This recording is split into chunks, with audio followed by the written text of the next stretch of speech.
Good morning.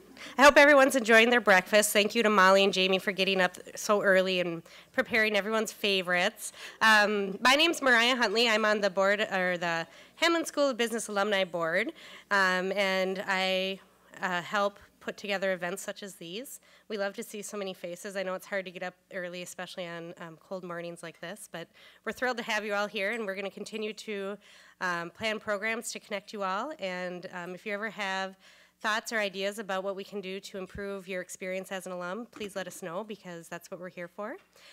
This morning we have Rob R. I'm going to call him because I can't pronounce his last name. Rob's been with Hamlin for 8.5 years now. Running the nonprofit management program, and today he's going to talk to us a little bit about leadership development and succession planning. So with no further ado, I'm going to hand it over to Rob. Cool. Thanks, Mariah. Welcome. Brian, sound check. Sound good? Can you guys hear? I pace. I'm not the cameraman's best friend sometimes because I move back and forth a lot. So hopefully I will try not to go past that speaker over there, and I'll stay within range. I never know what to say about myself before I start doing stuff like this, so I'll just give a brief history of my background. So prior life before academia, small business, restaurant, retail management, started a few businesses, kind of entrepreneurship kind of focus. Hardware stores, camping equipment, auto parts, and a few other things. I got to Hamlin in 2006 and started teaching in the Master of Arts and Management program. There are a couple of MAM alums represent, awesome. And shortly thereafter started, helped guide the team that developed the MBA program for Hamlin, and we did a kind of soft launch in fall of 2007 with a couple of classes of Foundations of Management, Leadership, and Managerial Communication. And then in January of 2008, did the full launch of the MBA program. I taught in that program for the better part of 3.5 to 4 years. In fall of 2011, became director of nonprofit programs because I've been doing work with nonprofits. Well, if I counted my volunteering in college, it's quite a few years. But really working with nonprofits, starting with my dissertation work when I was in the University of Arizona doing work in a medical center. That was a nonprofit organization back starting in about 1993. So I've been doing the nonprofit thing for a better part of 20 years. So the transition from the MBA program to the nonprofit program was pretty natural for me. And we do like to support ourselves or promote ourselves in the School of Business as the place where the business, the nonprofit, and government sectors come together. And I really don't have a whole lot of government sector experience, so I can't speak to all three, but I can certainly speak to the other two and the parallels. Okay, so there's a little bit of context. What I want to do today is that I've been doing some research in the last few years on leadership development and succession planning. And there's a lot of interesting stuff out there. And the world of nonprofits is what's guided this a lot. There has been this conversation in the world of nonprofits and also in terms of government agencies of this impending mass retirement of people in leadership positions, however you want to define that. Right? You've heard this conversation. That mass retirement hasn't quite happened yet for a couple of reasons. I'm interested in some of your thoughts on why this impending mass retirement hasn't quite happened yet. In the nonprofit and the government sector. It does apply also in the business sector, but a little bit less. Anybody have a thought?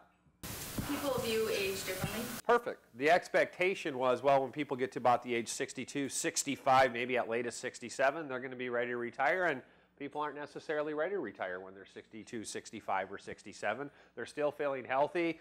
You mentioned the financial implications, right? I think there was a big shakeup for a lot of people when they watched the retirement funds kind of go blah in 2008. It was like, oh, wow, maybe I need to kind of wait. And pretty much if anybody kept their money in the stock market, it's not only recovered, but it's better off than it probably was in 2008. But there's still that shakeup, that little fear. If I retire and something, the market collapses, et cetera, does this happen again?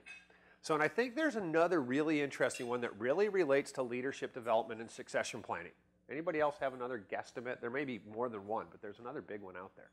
I think there's a whole cadre of people who are of this kind of early baby boomer generation who worked so much, who work became a part of their identity, that retirement is scary to them. Because if they're not working, who are they? And so they're not willing to let go, because if I retire and I don't have something to fill my time, who am I and what I am I? Because there's very little separation between my role, whether I'm working in a government agency or if I'm an executive director that started a nonprofit organization in, say, the early 70s or early 80s, that organization is my life. I work 60, 70, 80 hours a week. There is no separation. So it becomes really challenging for those folks to think, okay, if I retire, then what do I do next? And so part of this is also a leadership development thing of then what should, and succession planning, what should the organization be doing to prepare these executive directors or county managers or who are city managers, people in the public sector? How do we replace those people? Are we looking for somebody with a similar skill set? Do we even want anybody with a similar skill set? Is there anybody who's a fair bit younger, who's really potentially good at doing the job, who says, look, I don't want to work 60, 70, 80 hours a week. I don't want that. So all this stuff, I think, ties into this conversation on leadership development and succession planning. That's a little context for what I kind of want to approach today. What I want to try to do, even though we're kind of being filmed, I'm not trying to scare you off, is I want to have a conversation. There's a lot of experience in this room. There's a lot of perspective.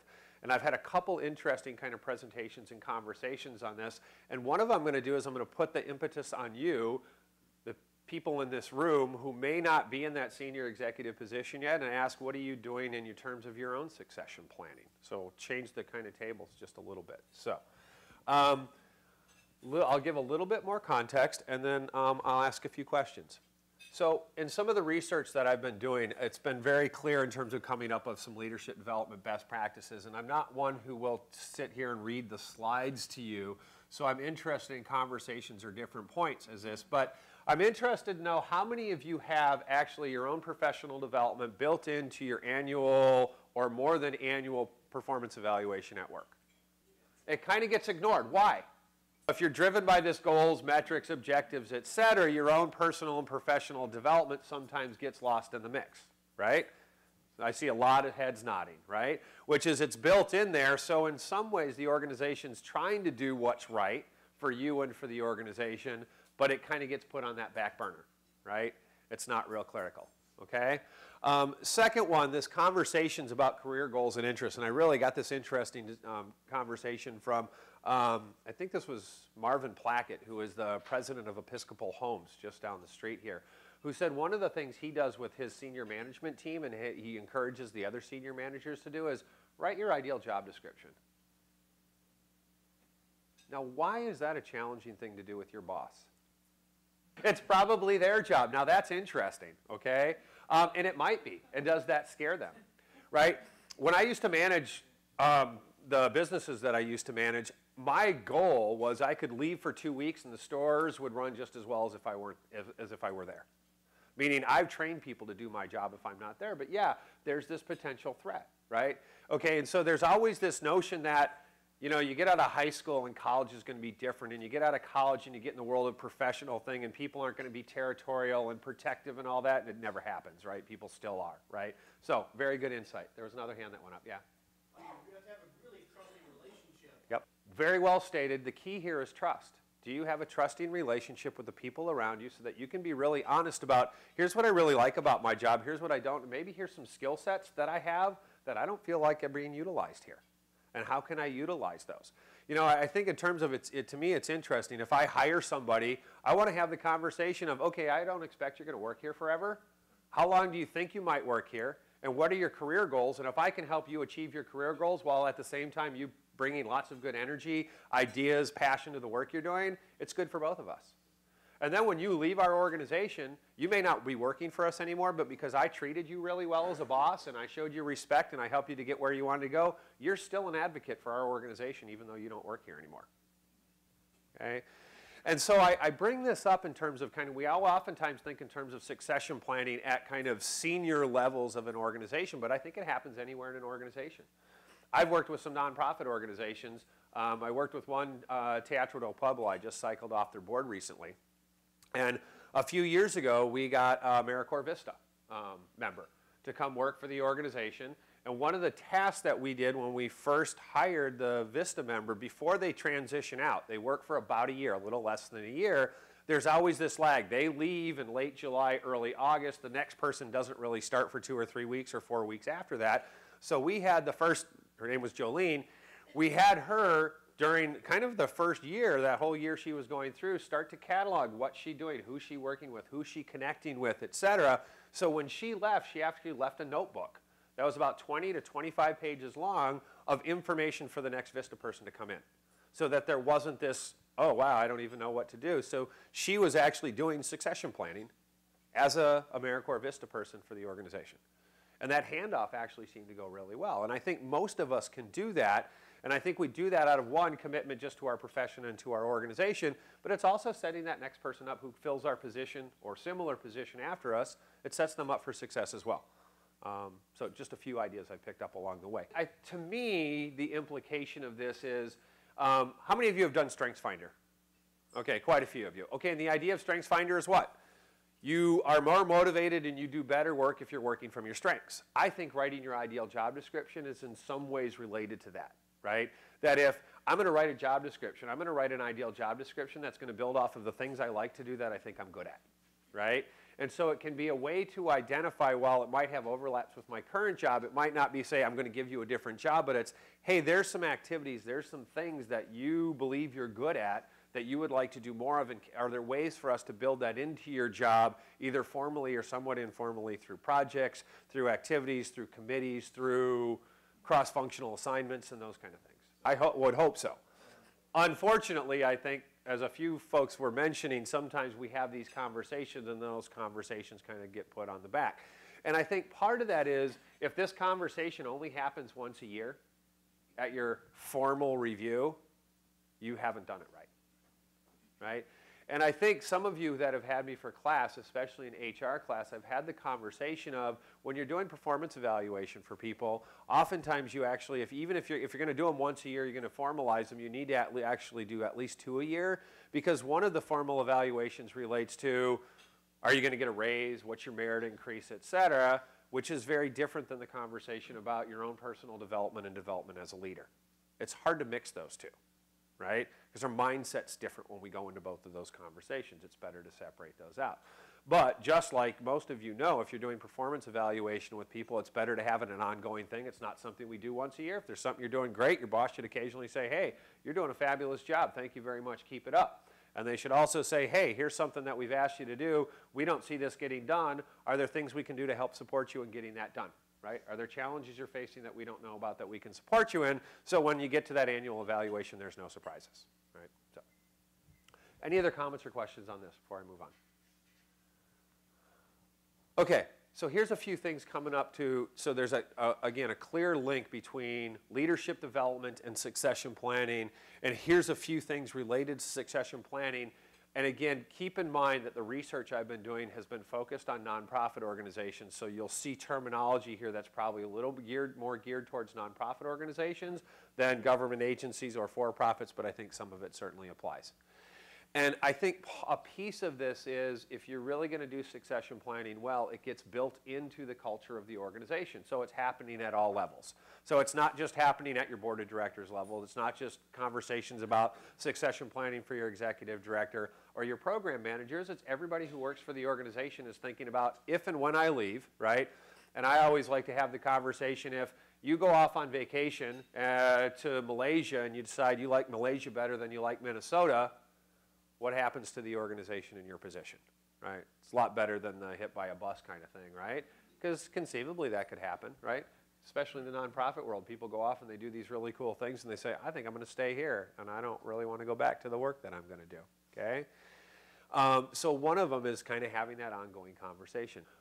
And you bring up an interesting point related to the culture of the organization, because think in terms of either a government agency that's had the same head for 30 years or a nonprofit organization that's had the same executive director for 20 or 30 years, or even a for-profit, right? I've done, again, a lot of work with small to mid-sized businesses, and if you have somebody who, the entrepreneur who started the organization, and they're the face of the organization, the conversation doesn't start with what are you going to do to replace that person.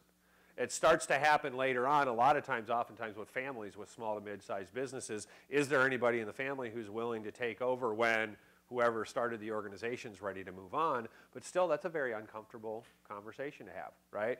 You know, and it's interesting. I got a really good insight from somebody recently talking about succession planning, and I said, what's one of the most challenging things about doing succession planning? And it was an organization that was started by some folks who are aging. And she said, well, invariably us talking about succession planning is talking about death. Wow. Isn't that an interesting insight? And I hadn't thought of it necessarily. I mean, it totally makes sense, but it's like, wow, succession planning means somebody becomes incapacitated or somebody dies, and gee, do we have a plan in place for that? So, all right. I think one of the other things related to succession planning is sometimes we think in terms of succession planning or leadership development as how are we preparing people that are internal to the organization to take over positions as they become vacant. And I think one of the challenging parts of doing this succession planning is for an organization to say, look, we may really benefit from going outside the organization when we do this hire. Because think about it, what happens when you have a few candidates internally that think they should be the next CEO or the next executive director or the next department head if you're in a government agency or city manager, and the people who are doing the hiring don't think that person's best fit. What happens to that person who was hoping they were going to get the job? Sabotage, they leave the organization, they're disgruntled, right? You end up with a bunch of happy people, and this is part of succession planning. We have to realize that whenever a position becomes available, there were probably other people in this organization that were hoping to get that job, and if they don't get it, it's not normal human behavior to say, oh, well, I just accept the fact that, somebody's probably better than me for this job, so I'm cool with this, and I'll just, keep on going just as well as I was before, right? We'd hope people do that, but most humans aren't like that, right? So it brings up interesting, I think, challenges of when should we be going outside? When's the right place to kind of go outside? And again, I'm not going to read through all these kind of things, but I think these are kind of some of the critical steps in succession planning. And I'll get to the transition notebooks in a little bit, in a little more detail. Any other comments or questions on anything here related to succession planning? Yeah. Especially if you have this history as an organization and the culture's been, well, this is a formality. We know that we're probably going to hire the person who's in this position, but we're kind of got to go through the formality of it. And then you get somebody who says, no, really, their best candidate isn't the person who we, and so now you're going against the organizational culture, which really causes some stress and some dysfunctional dynamics. I think you're very right that that's been the notion behind succession planning is we want to groom somebody, we want to prepare somebody to take over that position. Here's where I think this becomes challenging. What if what made that prior person in the position successful isn't the same skill set we need to bring that organization, that agency, in a different place? Make sense? So I think part of this is this evaluation of where are we going, and I was just talking with Don a little bit about this. If our thinking is, as this person retires, moves on, or leaves, or really what we want to do is try to re-envision this organization or this division, and if we do so, taking somebody who's been brought up in this system and in this culture and has the same skill set or prepared same skill set as the person who's going out, we're really not getting the change agent or the person who can bring us in a different direction. Make sense? So you're absolutely right that I think what we're doing is if we know we want a similar skill set and we want, we know what's important about that position, we're grooming somebody for it, I think it's great. I think when an organization kind of wants to change directions, I think then you really need to look at somebody who maybe has a different culture, a different background that's going to bring a different skill set. Make sense? I know a bunch of nonprofit organizations who are going through this right now as they think about long-term executive directors and people, maybe they're a parent successor, somebody who's also been there 20 to 30 years, but the business model's not working anymore and they need to do something significantly different than what they've been doing, and somebody who's been enculturated in the organization may not be the best person to lead that effort. Okay? Thanks for the comment. So I'm going to change the conversation just a little bit. So I want to turn this to you. Not to the organization doing succession planning, but you doing your own succession planning.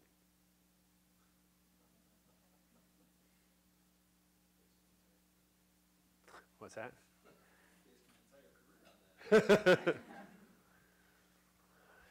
Well, and I think this becomes interesting. This also becomes an interesting conversation related to kind of generational differences and people differences, right? There's very low expectation of most people that are under the age of, I'll say 50, but definitely under the age of 40, and for sure under the age of 30, that have any envision of getting a job for an organization and staying with that organization for 30 to 40 years. There's a few, right? There's a few, and there's absolutely nothing wrong with that. But the vast majority of people don't expect that, nor do they necessarily want it, right? There's been more and more people recently, and think in terms of serial entrepreneurs, people who started businesses and then that once it got up and running, they hired a manager, they went and started another business, et cetera. I think more and more people are having that kind of approach and mentality of, I want to get in, I want to get something going, I want to start something, do something innovative, and then I want to move on, right? Related to organizations. And so part of that, if you're going to do that, is then what are you doing to set that organization up for success when you leave? Okay, so here's your little case study. All right, so here's just a few little things related to that process, and I'm interested in your feedback. The goal of this is to create some conversation. To what extent is it the organization takes the lead on doing succession planning and leadership development? And to what extent is it kind of each individual's responsibility and your responsibility to do those things?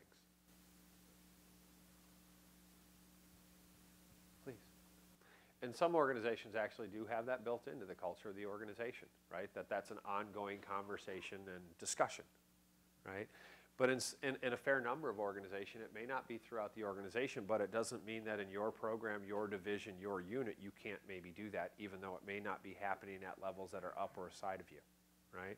It's kind of that conversation of, if you think in terms of, and I've had this conversation with a few students who have had class with me, if you think in terms of people's allegiance to an organization and commitment to an organization, oftentimes is largely dictated by their immediate surroundings, their immediate supervisor, right?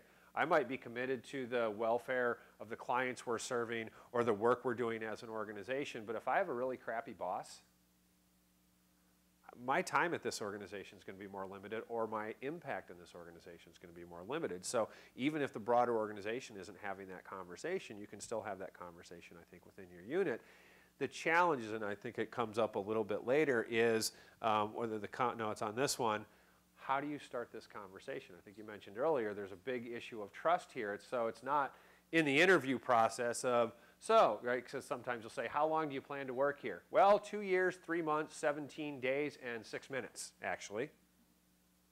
Probably not the conversation you want to have in your initial interview, but the sooner you can start that conversation after you get hired of, not, how do I get promoted out of this position? I'm impatient and I don't want to stay here. But in terms of your own professional development, where you might go both within the organization or in other organizations as an individual managing your own career, if you can manage those conversations or have those conversations sooner than later, but it has to be with the right people, because some people won't take that conversation well early on. Other comments, other thoughts on this? I think that it's interesting how succession planning ties into so many other HR issues. Yes. And I think part of this goes into job analysis, job design, and I have some questions related to that. One of the areas I teach is HR. So this absolutely feeds through that whole cycle from the initial job analysis, job design, recruitment, selection, performance evaluation. That whole process that is HR ties to all this pretty significantly, right? And to me, this is what I would talk about in terms of strategic, and I think part of that, what guides that is, where do we want to go as a division, as a unit, as an organization 3 to 5 years from now? Do we have the people here and the skills here to do that, or do we need to bring in new people and new skills? Can we develop the skills from the people that are here? Do we need to bring people in from outside? So it's that 3 to 5 year, I think. It's hard to plan outside more than 5 years, but at least that 3 to 5 year guideline, I think, is a good start. Yeah, nice insight. Any other thing on this before I move on to kind of just some specific things that you can do in this process? This is my challenge if I'm your employer. Should I help pay you to get a graduate degree at Hamline University? Because if you get a degree at Hamline University, a master's, we know you're even more employable than you were before. Shameless plug. And that if you look at the data on it, the vast majority of people who go to master's degrees, sometimes within 2 or 3 years, like 80% of people within 2 or 3 years of getting a master's degree change organizations, change jobs. Why would I want to pay you to go to school if you know you're just going to leave my organization? Well, I don't know. Maybe give you 2 or 3 more years of productive contributions to the organization. That's a really tough conversation to have, right? There was a couple hands that were going up over here. I mean, I've been in my organization for 12 years, from Yeah. So, I mean, there's growth within the organization, so I'm constantly looking for a new job and growth opportunities and doing my accomplishments. But the organization invests in me. I believe in that. I see it, and I say, okay, where else can I go? Where else can I better serve my organization? I've outgrown this role. Yeah. I don't want to stay because I'm very impatient, and I'm like, what's next, you know? But there's places within the organization, so not just investing for one position, they're investing for the organization. And then if they leave, you still, you know, they'll leave in good faith, like you said, they have a good succession, and you still reap the benefits of having invested in them, Yep. even if they were already in a good position. How many employees in the organization? Oh, it's growing, so, whatever, 800 now? Okay, so a good size that you can keep doing. And it's really nice to get in. I think one of the best career opportunities for a lot of people is find a medium-sized business that's about 300 or 400 employees that has a good business plan that might grow to 2,000 or 3,000 employees over the next 20 years. Are really fabulous if you can find those. It's really fabulous if you can find those, yeah. And I think there's a relationship with the conversation here related to nonprofits. I think there's a similar kind of position in a lot of for-profits called salesperson, right? That it's a high burnout, high turnover, not in most organizations and most subsectors of for-profits. That salesperson is, you get somebody up and trained, they build all these great relationships, and then over 3 years, they're sick of doing the same cycle, or they're sick of traveling as much, so they get a job selling something else for another company, right? Which becomes interesting because, again, it goes back to also your career anchors, the things you're good at that you kind of enjoy doing. Is your loyalty more to that particular profession, or is your loyalty more to the organization, et cetera? And it's really hard. I mean, it is, again, one of those generational differences that, you know, if you talk to the people who have worked somewhere for 30, 40 years, yeah, they have loyalty to the organization. They've grown up with that organization. They've had family in that organization, et cetera. Very different now. People don't have that expectation. They don't see the loyalties coming from the companies, especially when you have all the layoffs and stuff that happened in, you know, after 2008 and at certainly other times. People don't expect that same loyalty coming from the company, and that loyalty is a two-way kind of thing. So, this is a fun one related to HR.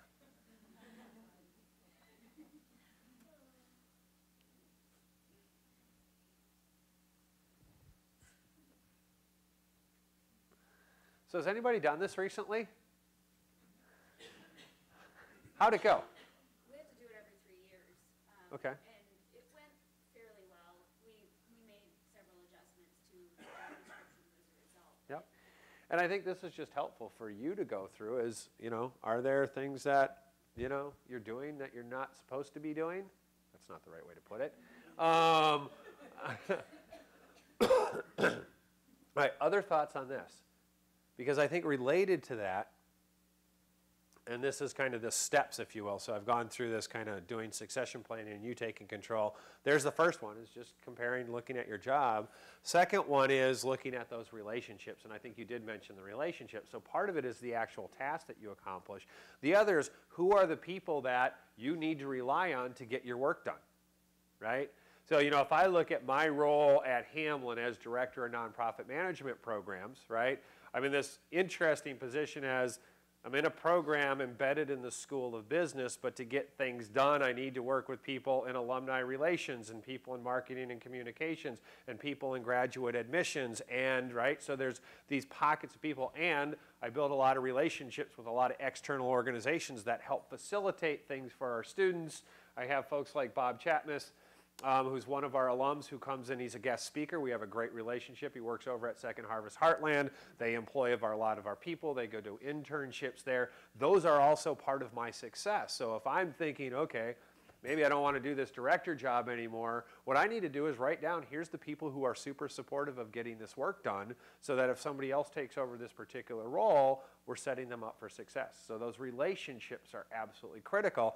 And sometimes you're fortunate when you're doing the succession planning, you may have a transition time where, say, the person who's going to take your position, you know them and you can make those introductions, right? Think in terms of an executive director or a development director for a nonprofit, or a salesperson for a for-profit agency, or you work for a government agency. Who are the key people you need to know? What key elected officials do you need to know? Who's been super supportive of the things you've been trying to accomplish over the last few years? Who are the people who are slightly less supportive, but you better keep informed of what's going on? That's all part of the relationship building that I think goes into succession planning. How many of you have had the experience of somebody you were working with left the organization and you kind of picked up their job. But you didn't get any more pay for doing it. You just kind of picked up their job. And then you did it so darn well, they realized, well, we don't need to hire anybody. You're doing both jobs. Did they give you, oh, well, we'll give you another $5,000 a year. No, wait, if you combine their salary and my salary, you should be paying me $186,000. I'm saving you money, so let's split the difference, okay? Is that cool? No, it doesn't usually happen that way, right? And I think that's the thing. I'm doing things that are way beyond my responsibility level, if you will, but I'm not getting compensated or evaluated for doing that kind of work, right? So, very nice insight.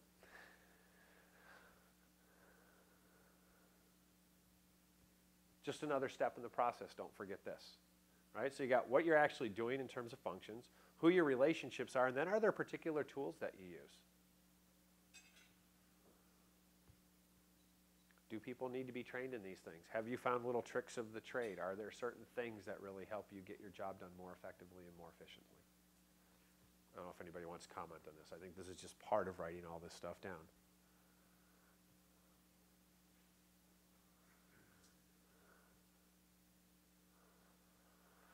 Okay, now this relates to conversations earlier of kind of maybe not just in a year time frame, but in a 2 to 3 year time frame. What do you want to accomplish over the next 2 to 3 years? What are your goals? What support do you need to reach those goals, right? Because I think a big part of this is kind of not only goals for the organization, but goals for your own development. And are there things that you can do along the way, and are there things the organization can do to help you support getting there? And think in terms of if you want to transition careers.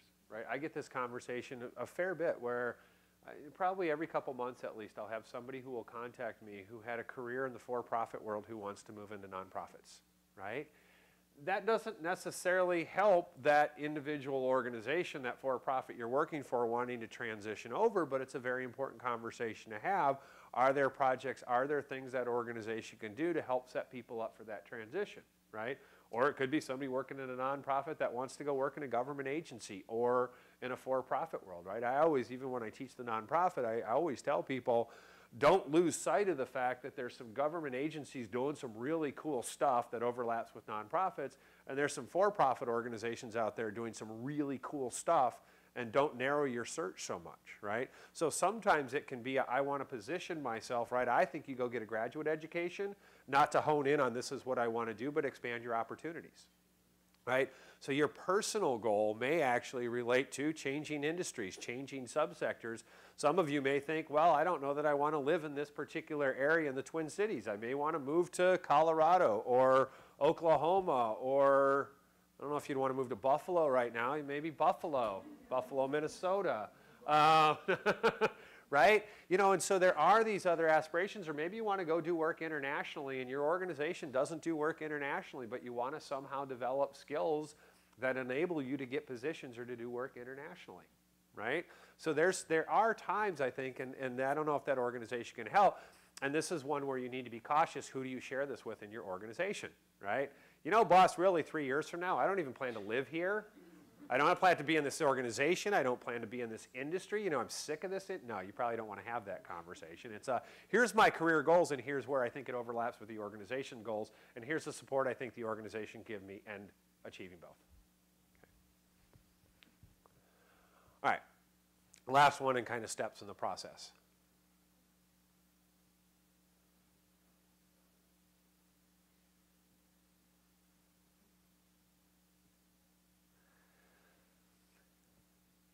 Now, I brought up all of these questions, and we'll get comments on this, and the nature of kind of doing succession planning and taking control of your own succession planning, but all these questions can also be used if you're the boss helping other people think about this, right? So you could ask this question, this whole set of questions that you have up here, not just of yourself, but of the people who directly report to you.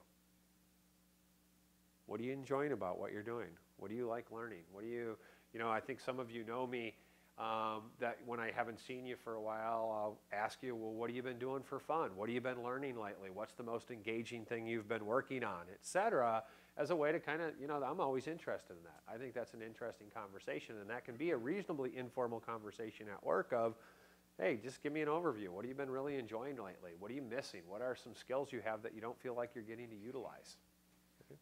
and I think in some ways this relates back to the question of, well, how long should you stay in a particular job? What's the right time frame to stay in a particular job?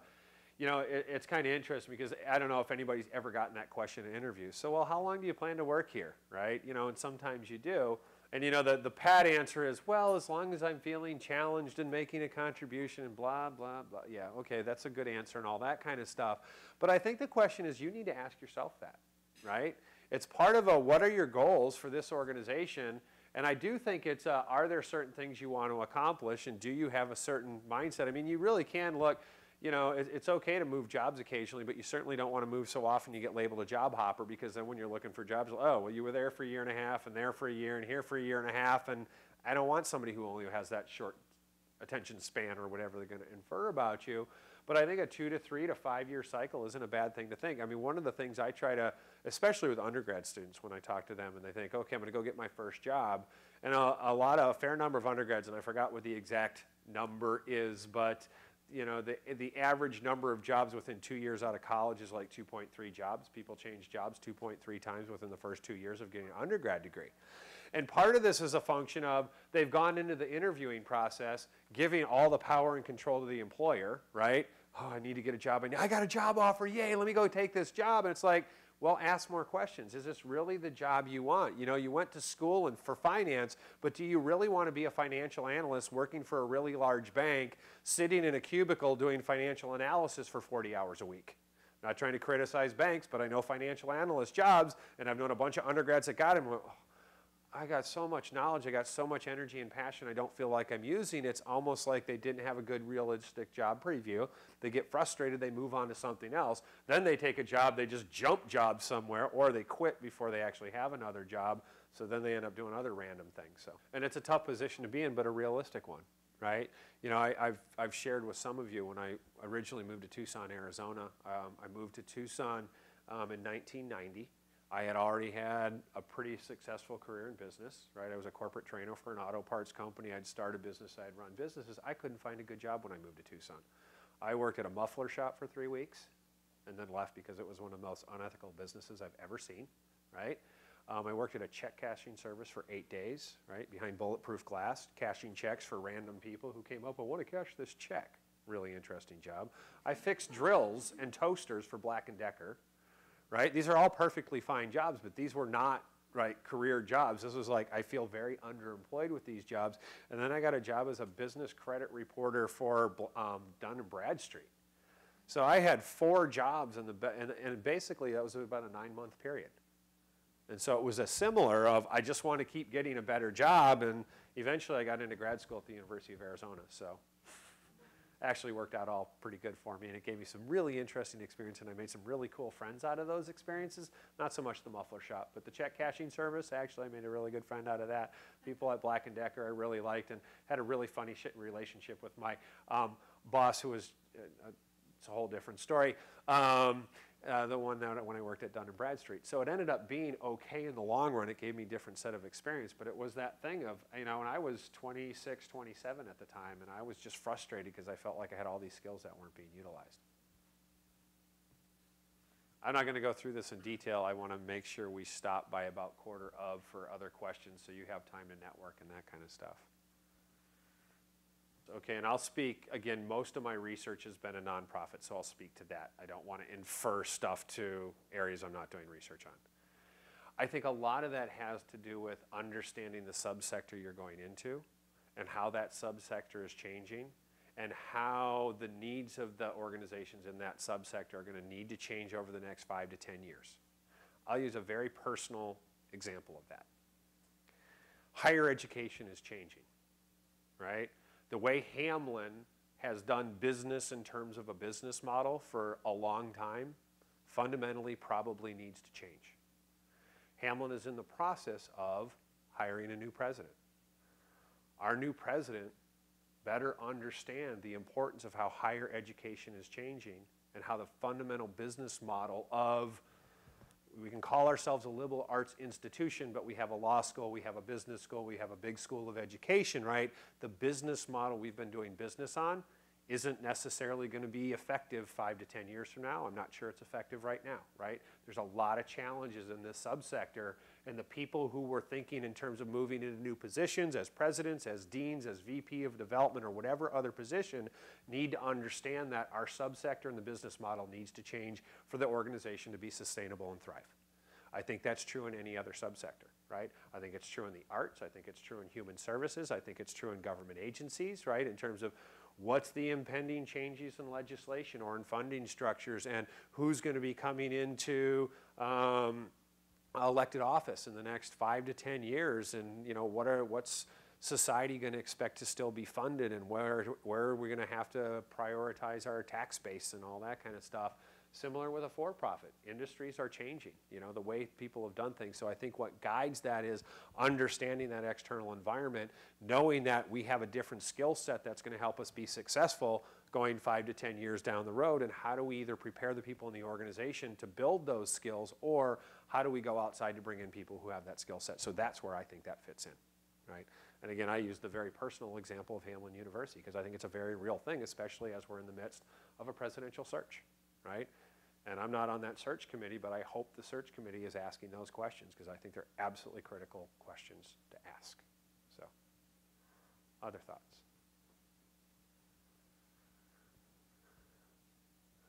Okay, so this is it. Okay, this is just final Q&A kind of stuff. Questions? Anything else you want to discuss?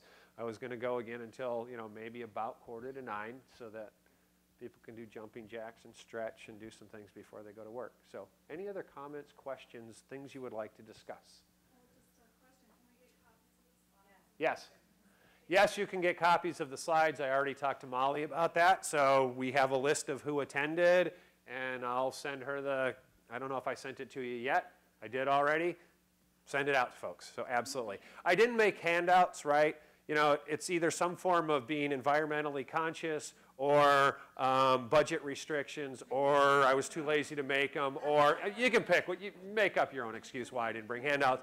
But again, I don't want to copy a bunch of stuff if you're not going to use it. But I'm absolutely happy. Steal the ideas, share the ideas, whatever you want to do. Don't plagiarize. Give me at least a footnote. Stole these from Rob. You don't even have to spell my last name. I'm cool with that. So, okay. But yes, I'm absolutely happy to share these, for sure.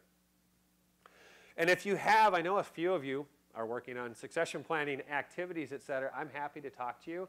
I have a meeting coming up with the Council of Nonprofits in the nonprofit world, and I'm going to work with them on revising. We also have a survey. I've been doing interviews, and I have a survey that we're going to get out, and I'm going to work with the Council of Nonprofits to revise that. Maybe they'll add a few questions and get that out to people.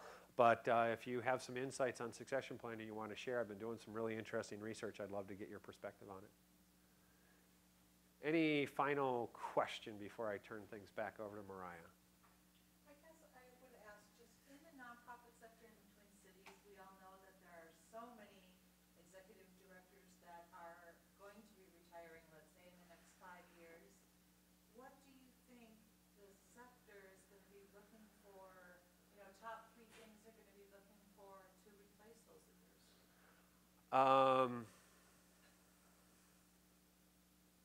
I think one is a real clear understanding of business models, right? Do you really understand where the money comes from and where the money goes? So you got to have that financial capability. You got to be able to talk budgets. You got to be able to talk that.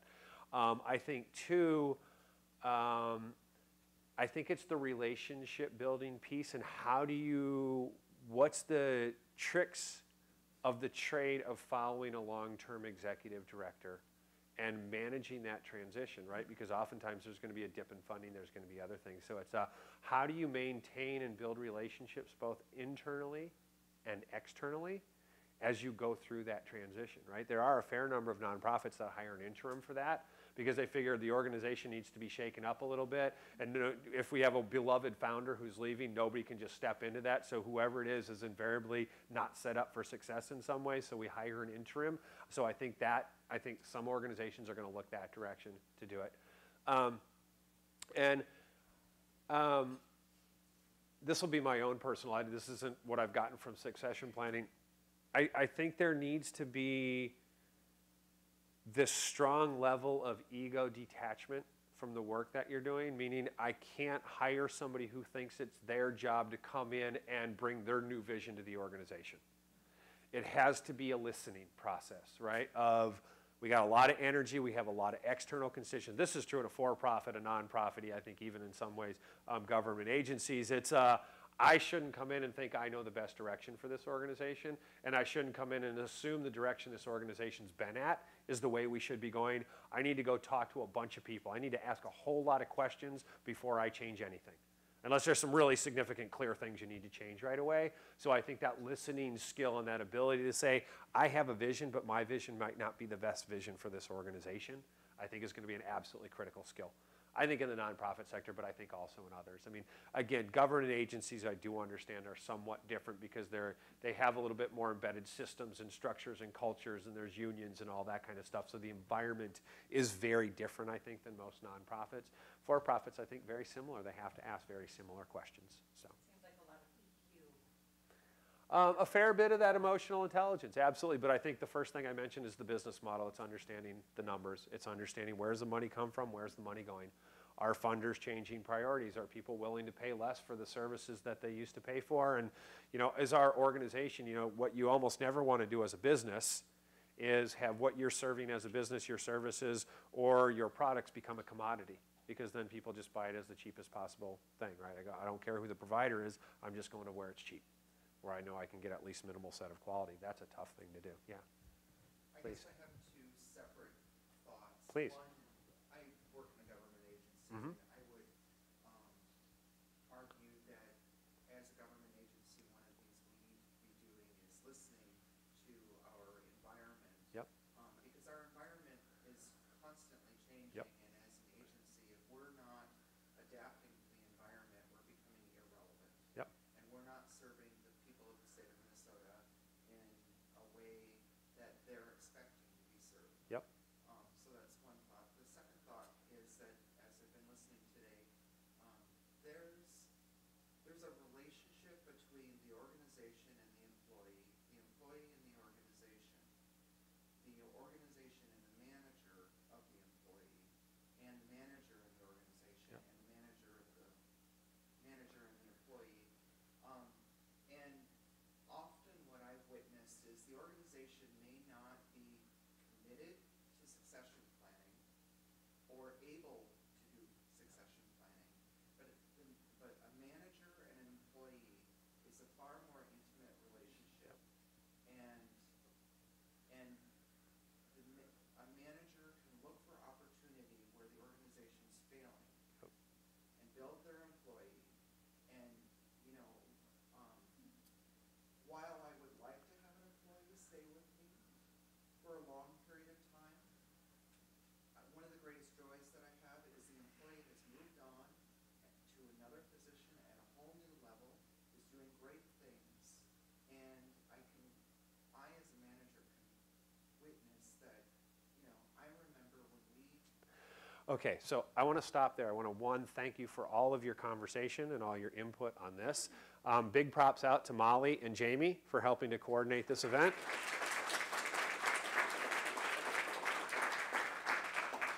Thank you to Mariah for whatever role she played in getting y'all here and all that kind of stuff, because she never actually clarified. She tried to downplay her role in this, but I also wouldn't let her. And I want to thank you very much for doing the filming. Appreciate your time and being here. I hope it came out okay. I'm always a little afraid being on film, and I don't know if the conversations came out. But and I hope you kind of look forward to more alumni breakfast. We love to get you back and hear more about where you're at and what you're doing. And it's some of you, it's been several years since I saw, so it's a pleasure to see you here. Have a great day. I'll see you at the next event, and I'll turn it over to Mariah.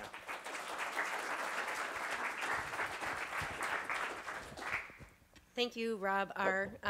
To clarify, my role here is I just show up and look good, so it's kind of nice. But I, too, want to thank Molly and Jamie. They're just rock star people who work for Hamlin and work really hard to create opportunities like this for us, so I really appreciate that.